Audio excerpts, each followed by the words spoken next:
তেওঁলোকে যিখন ডেভেলপমেন্টৰ চিন দেখুৱাই আছে, এই আমি ডেভোছলৈ গৈছো, ৱৰ্ল্ড ইকনমিক ফৰামলৈ গৈছো, ঘোঁৰাৰ ঘাছটো আনিবলৈ গৈছা তুমি, ঘোঁৰাৰ ঘাছ পাব তাত। সেই সৰু এনেকুৱা দীঘলীয়া টেবুল এখনত কোন মানুহ তাকো চিনি নাপাওঁ, কেইটামান মানুহৰ লগত এনেই এখন মিটিং কৰি ফটোটো দি তাকো ক'ৰবাত নিউজত ওলাইছে নেকি চাওকচোন।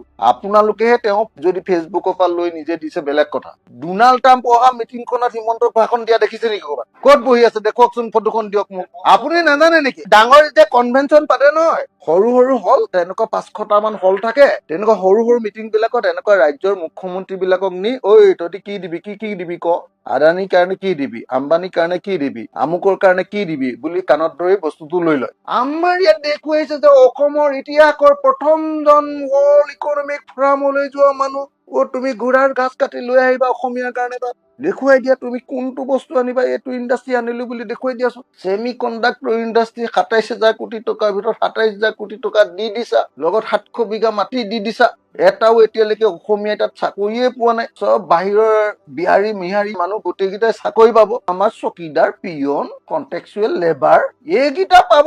তাৰপিছত দি দিলো 27,000 কোটি টকা, 700 বিঘা মাটি ফ্ৰী। মোক দিয়ক 27,000 কোটি টকা, মই চেলেঞ্জ কৰিছো। অসমৰ এজনো মানুহ নাথাকে যি কাম নোপোৱাকে থাকিব। 27,000 কোটি টকাত মই অসমৰ ভাগ্য বদলাই দিম কলো নহয় আপোনালোকক। ঘোঁৰাৰ ঘাছ কাটিবলৈ গৈছে। কোকৰাঝাৰৰ যিটো ঘটনা ঘটিছে, এইটো ভয়ানকভাৱে দুৰ্বিষহ, ভয়ানকভাৱে দুঃসহ, ভয়ানকভাৱে আচলতে এইটো এটা বেয়া ঘটনা ঘটিছে। ভুলবশতঃ কোনোবা এজন মানুহক গৰু চোৰ বুলি হত্যা কৰা হ'ল, সেইটো খুব বেয়া কথা হ'ল। আৰু তাৰপিছত সেই ঘটনাটোক লৈ যিখিনি প্ৰতিক্ৰিয়া হ'ল, মাৰপিট হ'ল, ভঙা ভঙি হ'ল, মানুহ মৰামৰি হ'ল, বৰ দুখজনক ঘটনা। মই বড়ো আৰু আদিবাসী দুইটা জাতিৰ প্ৰতি বিনম্ৰভাৱে প্ৰাৰ্থনা জনাইছো, প্লিজ আপোনালোক শান্ত হওক, প্লিজ আপোনালোকে কাজিয়া নকৰিব।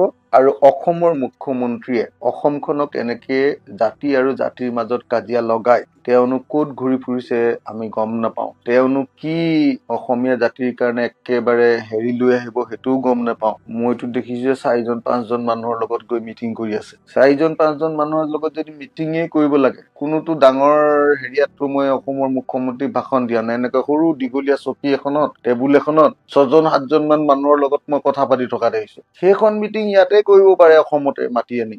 এনেই মিছামিছিকে অসমৰ এই বিপদৰ সময়ত মানুহজন অসমত নাথাকি চাৰিওফালে এনেই গণ্ডগোল লাগি আছে। মই অসমত থাকিবৰ কাৰণে তেওঁক আহ্বান জনাইছো আৰু তেখেতক এনেই অসমৰ মানুহক ভুৱা এই অসমক 1 নম্বৰ কৰিম, উদ্যোগীকৰণ হব, কি আহিব এইবিলাক কৈ থাকে যে, ফৰেন ডাইৰেক্ট ইনভেষ্টমেণ্ট আহিব, এইবোৰ ফটুৱা কথাবিলাক কৈ কাম একো কৰিব নোৱাৰে। একো এডাল ইনভেষ্টমেণ্ট অনা নাই। ভাবিছিলো বোলো টাটাকে ভাল ইনভেষ্টমেণ্ট কৰালে হ'ব 27,000 কোটি টকা ছেমি কণ্ডাক্টৰ। 27,000 কোটি টকাৰ ভিতৰত 15,000 কোটি টকা চেন্ট্ৰেল গভৰ্ণমেণ্টে দিব, অসম চৰকাৰে দিব 5,000 কোটি টকা, থাকিলেগে কেইহাজাৰ কোটি টকা, অকল 7,000 কোটি টকা। আকৌ সেই 7,000 কোটি টকাৰো সেই গোটেইখিনি টকা মই দেখিলো পিছত খবৰ লৈ, সেইটো টাটাই চব আমাৰ বেংকৰ পৰাই ধাৰ লৈছে। দুদিনমানৰ পিছত গম পাব যে টাটাক সেই বেংকৰ ধাৰটোও মাফ কৰি দিলে। তাৰমানে 27,000 কোটি টকাৰ ভিতৰত 27,000 কোটি টকাটোৱে আমাৰ, মালিকটোহে টাটা। আৰু 700 বিঘা মাটিত দি দিলে জাগিৰোডৰ, এবিঘাতে টকা, 700 বিঘাত 700 টকা। এইটো যদি ইণ্ডাষ্ট্ৰিয়েলাইজেশ্যন হয়, মোক সেই 27,000 কোটি টকা দিয়ক, মই অসমৰ এখনো গাঁৱত এটাও নিবনুৱা নাইকিয়া কৰি দিম। 26,000খন গাঁও আছে নে নাই, এখন গাঁৱত 1 কোটি টকাৰে এটা ইণ্ডাষ্ট্ৰি কৰিম আৰু সেইখন গাঁৱৰ নিবনুৱা চবহে। কোনো বেংগলৰলৈ যাব নালাগে চিকিউৰিটি গাৰ্ড কৰিবলৈ, কোনো মাদ্ৰাজলৈ যাব নালাগে, কোনো কেৰেলালৈ যাব নালাগে, চবকে মই অসমতে সংস্থাপন দি দিম। হিমন্ত বিশ্ব শৰ্মাই কি ৰহৰ ঘোঁৰাটো পাইছে যে বিদেশী কোম্পানী আহি আমাৰ ইয়াত ইনভেষ্ট কৰিব, মুচুক কৰিব, বুচুক কৰিব। ইনভেষ্টমেণ্ট কি কৰিছে, চব টকা আমাৰ চৰকাৰে দি দিছে। 5,000 কোটি টকা অসম চৰকাৰে, ভাৰত চৰকাৰে 15,000 কোটি টকা, 7,000 কোটি টকা টাটালে থাকিলে, 7,000 কোটি টকাটো আকৌ টাটাই ধাৰ ললে বেংকৰ পৰা। চালো মই গোটেই কাগজ, মই বিধানসভাত প্ৰশ্ন সুধিছিলো, সেইটোও বেংকৰ পৰা ধাৰ লৈছে। সেইটো আকৌ ৰাষ্ট্ৰীয়কৃত বেংকৰ পৰা ধাৰ লোৱাৰ পাছত কেইদিনমানৰ পাছত দেখিব যে সেইটো ৱেভ আপ কৰি দিলে, তাৰমানে সেইটো ফ্ৰী কৰি দিলে। তাৰমানে 27,000 কোটি টকা, 27,000 কোটি টকাই আমি দি দিলো, বেপাৰটো খালি টাটাৰ। অসমীয়া কেইটাই চাকৰি পাব আপোনালোকে নিজে খবৰ লওক। 700 বিঘা মাটি যদি বিক্ৰী কৰি দিলোহেঁতেন, 10 কোটি টকাকে 1 বিঘাত পালোহেঁতেন নাই আপোনালোকে কওক। জাগিৰোডৰ সেই মাটি 10 কোটি টকা টকাৰে 700 বিঘা মাটি বিক্ৰী কৰি দিলে কিমান পালোহেঁতেন? 7,000 কোটি টকা। 7,000 কোটি টকা ললে মানে হিমন্ত বিশ্ব শৰ্মাই 7বাৰ ধাৰ নললো হলহেঁতেন। প্ৰতি সপ্তাহে সপ্তাহে যে 1,000 কোটি টকা লৈ আছে, 7 সপ্তাহ ইলেকশ্যনলৈকে ধাৰ নললো হলহেঁতেন। 10 কোটি টকাকে পালোহেঁতেন নে কওক আপোনালোকে সেই মাটি। গতিকে এই ইণ্ডাষ্ট্ৰিয়েলাইজেশ্যনৰ এই বেলুনটো একেবাৰে ভুৱা। মই সেই বেলুনটোত সৰু বেজি এটা মাৰি দিছো, আপোনালোকে চাওক এই বেলুনটো ফুটি গৈছে। মই চেলেঞ্জ কৰিছো না, সেইটো প্ৰশ্ন যেতিয়া মই বিধানসভাত সুধিলো, তেওঁলোকে উত্তৰটো দিলে। তাৰপিছত সেইখন উলিয়াবলৈ নিদিয়ে। খালি সেই প্ৰশ্নটো ওলাই বুলি পীযুষ হাজৰিকাই আগফালৰ প্ৰশ্নবিলাক দীঘলীয়া কৰি কৰি কৰি মোৰ 8 নম্বৰ প্ৰশ্নটো আহিবলৈ নিদিয়ে। হুলস্থুল হৈ যায়। মোক এটা কথা কওকচোন, এজন মানুহ হিমন্ত বিশ্ব শৰ্মা 25 বছৰ শাসন কৰিছে, 25 বছৰৰ ভিতৰত 15 বছৰ শিক্ষামন্ত্ৰী। মোক আপোনালোকৰ নিজৰ গাঁওখনৰ কথা কওক যে কোনখন গাঁৱৰ LP স্কুলত 5টা শ্ৰেণীৰ কাৰণে 5টা কোঠা আছে? কোনখন গাঁৱৰ LP স্কুলত পানী নপৰে? কোনখন গাঁৱৰ LP স্কুলৰ ফ্লোৰ ক'ৰবাত হলেও ভগা নাই? কোনখন LP স্কুলত 5টা ক্লাছৰ কাৰণে 5জন শিক্ষক আৰু এজন হেডমাষ্টাৰ আছে? কোনখন স্কুলত আছে আপুনি মোক কওক। অকল এই গুৱাহাটী চিটিৰ VIP বিলাকৰ ঘৈণীয়েক বিলাকক ৰাখিবৰ কাৰণে থকা স্কুল কেইখনৰ বাহিৰে কোনখন স্কুলত আপোনালোকে কওক এটা ক্লাছত এজন শিক্ষক আছে, সেই শিক্ষকজনক ভালকে ট্ৰেইনিং দি ভালকে পঢ়ুৱাব পৰা কৰি দিছে। ইণ্টাৰনেশ্যনেল ষ্টেণ্ডাৰ্ডৰ ট্ৰেইনিং এটাওতো লাগিব ন ভাল শিক্ষাৰ কাৰণে, গুণগত শিক্ষা। তো তাৰ পাছত আপোনালোকে যে হিমন্ত বিশ্ব শৰ্মাক কৈ থাকে বিৰাট কাম কৰিছে, কিবা কৰিছে। আৰে ধাৰ ললে, আপোনালোকক মই আকৌ এটা হিচাপ দি দিওঁ। 1947 চনৰ পৰা 2016লৈকে 59 বছৰত গোটেই সময়খিনিত অসমে ধাৰ লৈছিলে 42,000 কোটি টকা। এইবাৰ ৰিজাৰ্ভ বেংকৰ হিচাপ ওলালে যে 2016ৰ পৰা 2025ৰ 31 মাৰ্চলৈকে 9 বছৰত 42,000 কোটি টকাৰ ধাৰটো হ'লগে এতিয়া 1,77,000 কোটি টকা। বাজেট হ'ব নহয় আমাৰ ফেব্ৰুৱাৰীত। বাজেটত হিচাপ আহি যাব যে 31 মাৰ্চ 2026লৈকে কিমান ধাৰ।